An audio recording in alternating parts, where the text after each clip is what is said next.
बच्चे की जान तो बचानी ही है। मैं उनसे थोड़ा सा दूध ही तो मांगूंगा। अगर उनका दिल पिघल जाए तो शायद शायद बंसी बच जाए। भले ही मुझे कुछ भी सुनना पड़े, पर मैं जाऊंगा।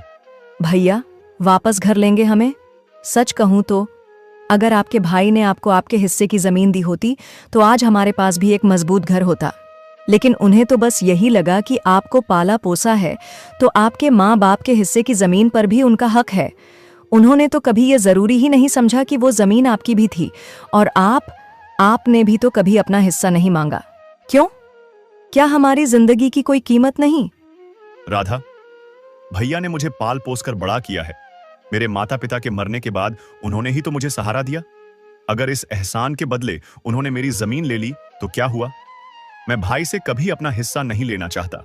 जो दिया ईश्वर ने दिया, जो नहीं दिया वो भी उनकी मर्जी। अगर मेरे नसीब में होगा तो ईश्वर खुद देंगे। लेकिन मैं अपने भाई से कुछ मांगकर उनका सिर झुकाना नहीं चाहता।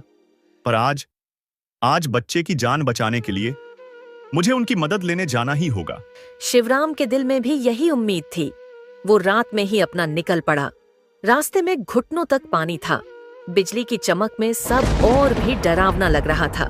गांव के कच्चे रास्तों पर फिसलन थी, लेकिन उसके कदम नहीं रुके। वह भाई के घर पहुंचा। दरवाजा बंद था।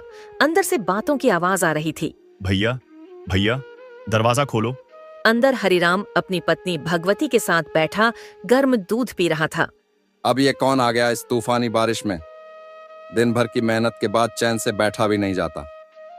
हर वक्त कोई ना कोई मुसीबत दरवाजे पर आ खड़ी होती है। कौन होगा इतनी रात को? और अगर भीग भी रहा है तो मुझे क्या? सबको मेरी ही चौखट दिखती है क्या? जाओ जहां जाना है, मुझे कोई मतलब नहीं। जाके मरे बाहर। हरिराम उठा, दरवाजा खोला। सामने शिवराम को देखकर उसका चेहरा तमतमा गया।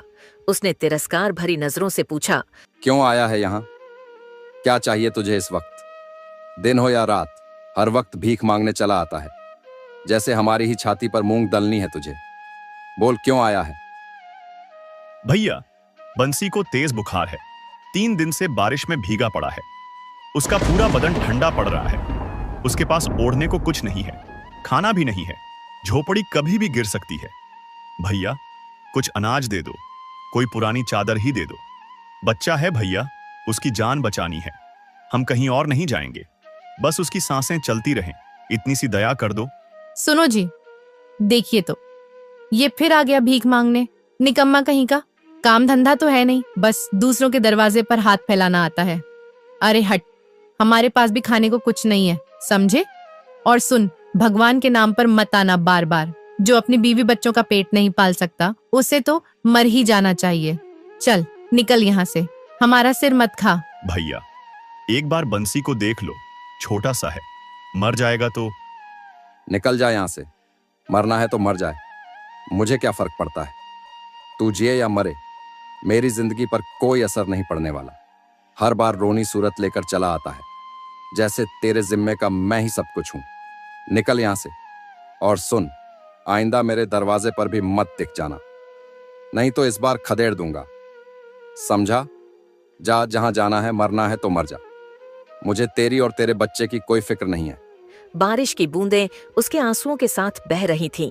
वह उलटे पांव लौट पड़ा। गांव के कुछ लोग अपनी अपनी खिड़कियों से देख रहे थे। शिवराम ने एक घर के आगे जाकर मदद मांगी।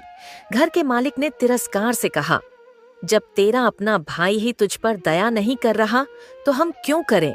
निकल यहाँ से।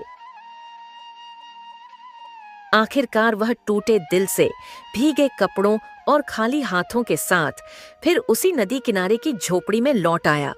राधा ने उसके चेहरे की हालत देख ली। उसने कुछ नहीं पूछा। दोनों की आंखों से आंसू चुपचाप बहते रहे। बाहर बारिश और तेज हो गई थी। बिजली की कड़क सुनाई दे रही थी। दूर आसमान में बादल गरज रहे थे। ऐसा लग रहा था जैसे आसमान भी रो रहा हो, इंसान की बेदिली और लालच पर। बच्चे के लिए खाने का इंतजाम करने वो फिर से निकला। रात अंधेरी थी। रास्ते में गांव के बाहर पीपल के पेड़ के नीचे उसने एक बूढ़ी अम्मा को देखा। उसके शरीर पर एक फटी पुरानी धोती थी। उसके बाल भीगे हुए थे। उसके होंठ कांप रहे थे और आंखों में बेबसी थी। वह पूरी तरह भीग चुकी थी। शिवराम का दिल रो उठा। उसने झुककर पूछा, अम्मा, यहाँ क्यों खड़ी हो इतनी बारिश में? भीग जाओगी। तुम्हारा ये पतला सा कपड़ा भी सारा भीग गया है। चलो कहीं छांव में बैठ जाओ, ठंड लग जाएगी। अम्मा, कुछ तो बोलो, इतनी रात को यहाँ अकेली क्यों खड़ी हो? बेटा, कई दिनों से कुछ खाया नहीं, भीख मांगने गांव गई थी, मगर किसी ने कुछ नहीं दिया। किसी के पास 2 वक्त की रोटी भी नहीं बची, या शायद किसी का दिल ही मर गया है। अब ये बूढ़ा शरीर जवाब दे रहा है। खड़े खड़े भी सांस नहीं ली जा रही, हाथ पैर सुन्न हो गए हैं, पेट में भी कुछ नहीं। लगता है बेटा, अब भगवान ही बुला लेंगे। आज शायद आखिरी रात है, पर कोई बात नहीं, भगवान के पास जाऊंगी तो शायद वहां भूखा ना रहूं। शिवराम की आंखों से आंसू बह निकले। उसने कांपते हाथों से अपनी भीगी जेब टटोली। उसमें गांव के कचरे से मिले 2 छोटे आलू थे, जिन्हें वह बंसी और राधा के लिए लाया था। लेकिन अम्मा की हालत देखकर उसका दिल भर आया। उसने दोनों आलू बूढ़ी अम्मा के हाथों में रख दिए। अम्मा ने कांपते हाथों से आलू पकड़े और आंसुओं से भीगे हुए चेहरे से मुस्कुराई। बेटा, तूने आज मेरी जान बचा ली। लोग अपने बच्चों के मुंह से निवाला नहीं छीनते, लेकिन तूने अपनी पत्नी बच्चे का निवाला मुझे दे दिया। भगवान तुझे बहुत देगा। अम्मा, मेरे नसीब में देने के लिए कुछ भी नहीं है। ये तो बस मेरी मजबूरी और लाचारी है। मैं खुद किसी से मांगता फिर रहा हूं। भला तुम्हें क्या दे सकता हूं? काश अम्मा, काश मेरे हाथ में भी कुछ होता तो तुम्हारे पैरों में रख देता। मैं तुझे आशीर्वाद देती हूँ बेटा। बोल, क्या चाहिए तुझे? जो मेरे बस में होगा वो दूंगी। बूढ़ी हूँ, हाथ खाली हैं, पर दुआएं देने की ताकत तो अभी बाकी है। अम्मा, आप भी मजाक कर रही हो? भला आप क्या दे सकती हो मुझे? लेकिन अगर सच में कुछ मांग सकता तो एक पक्का घर मांगता। अम्मा, एक ऐसा घर जिसकी छत से पानी ना टपके, जिसके अंदर मेरी राधा और मेरा बंसी भीगे नहीं, ठंड से कांपे नहीं। बस एक पक्का घर, यही सपना है मेरा। जा बेटा, जा। जो तूने मांगा है वो तुझे जरूर मिलेगा। आज मेरी एक इच्छा पूरी हुई है, पर तेरा सपना अधूरा नहीं रहेगा। ये मेरा आशीर्वाद है। ईश्वर तेरी ये इच्छा पूरी करेंगे। जा बेटा, तेरे दुख के दिन खत्म होंगे। शिवराम को लगा अम्मा शायद बुढ़ापे में भ्रमित हो गई हैं। वह चुपचाप आगे बढ़ गया। उसकी आंखों से आंसू बह रहे थे, लेकिन दिल हल्का था कि उसने किसी भूखे को खाना तो खिलाया। जब वह वापस अपनी झोपड़ी के पास पहुंचा तो उसकी आंखें फटी की फटी रह गईं। जहां वह टूटी फूटी झोपड़ी छोड़कर गया था, वहां अब एक बड़ा सा पक्का घर खड़ा था। लाल ईंटों की दीवारें, मजबूत छत, खिड़कियां और सामने एक छोटी सी ओसारी थी जहां राधा बैठी थी। उसके चेहरे पर हैरानी और खुशी दोनों थीं। राधा ने शिवराम को देखकर रोते हुए कहा, सुनिए जी, ये घर कहाँ से आया? जब तू गया था तब तो कुछ नहीं था। अचानक बिजली खड़ी, बादल गरजे, और फिर ये घर जैसे भगवान ने बना दिया हो। शिवराम की आंखों से आंसू बह निकले। उसने आसमान की ओर देखा।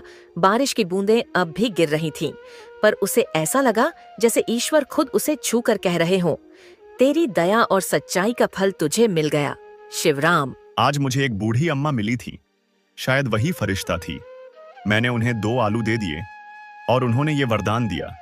ये उनका आशीर्वाद है। उस रात पहली बार शिवराम और राधा ने एक पक्के सुरक्षित घर की छत के नीचे बैठकर ईश्वर को धन्यवाद दिया। बाहर बारिश थी, हवा थी, बिजली थी, पर उनके दिलों में सिर्फ शांति और कृतज्ञता थी। अगले दिन गांव में हल्ला मच गया। हर कोई यही चर्चा कर रहा था, अरे वो नदी किनारे वाला शिवराम, उसकी टूटी झोपड़ी की जगह बड़ा सा पक्का घर बन गया है, वो भी रातों रात। कहते हैं किसी बूढ़ी अम्मा ने उसे वरदान दिया, किस्मत बदल गई उसकी। ये बात हरिराम और उसकी पत्नी भगवती के कानों तक भी पहुंची। वे दोनों दरवाजे पर बैठे थे। तब एक औरत ने आकर कहा, भाभी, सुना, शिवराम का घर बन गया, वो भी बड़ा सा पक्का घर। किसी बूढ़ी साध्वी ने चमत्कार कर दिया। अब वो आराम से रहेगा। भगवती का चेहरा गुस्से से लाल हो गया।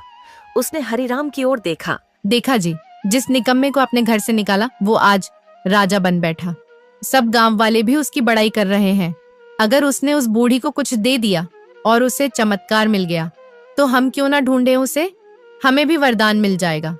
हरिराम का दिल भी जल उठा। उसका घमंड अब उसे कचोट रहा था। उसने तुर्श होकर कहा, हाँ, चलो उसे ढूंढते हैं। किस बूढ़ी ने उसकी किस्मत बदल दी। हम भी देंगे कुछ और मांगेंगे अपनी फसल की रक्षा, जमीन का विस्तार और भी बहुत कुछ। अगली सुबह हरिराम और भगवती गांव के बाहर निकल पड़े।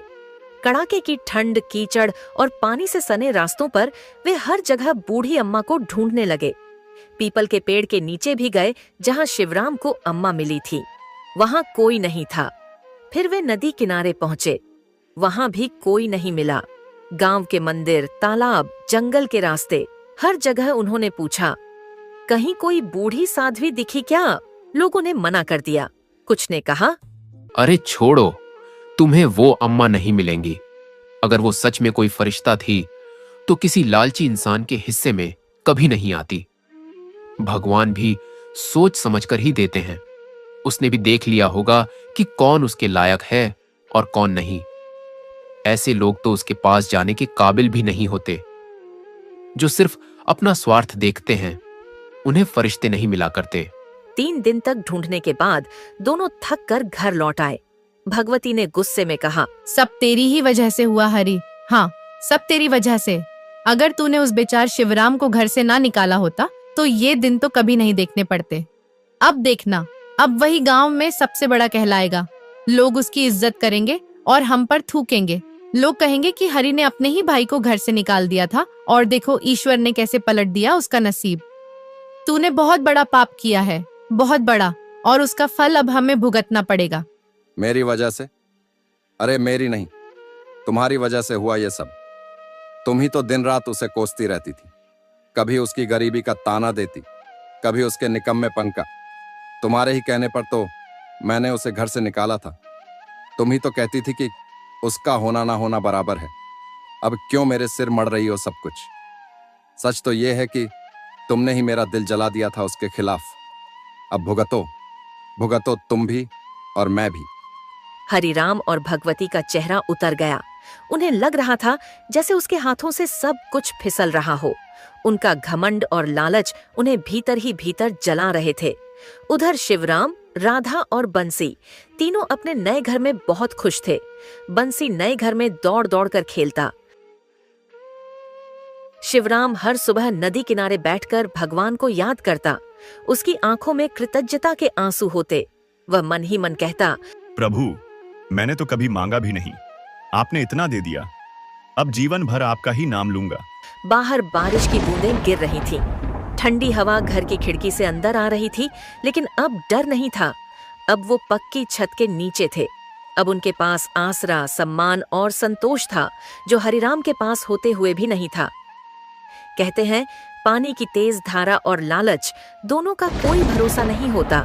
नदी जब उफनती है तो अपने साथ मिट्टी, घर, पेड़ पौधे बहा ले जाती है, और इंसान जब लालच में डूबता है तो रिश्ते, अपनापन, संस्कार सब बहा देता है।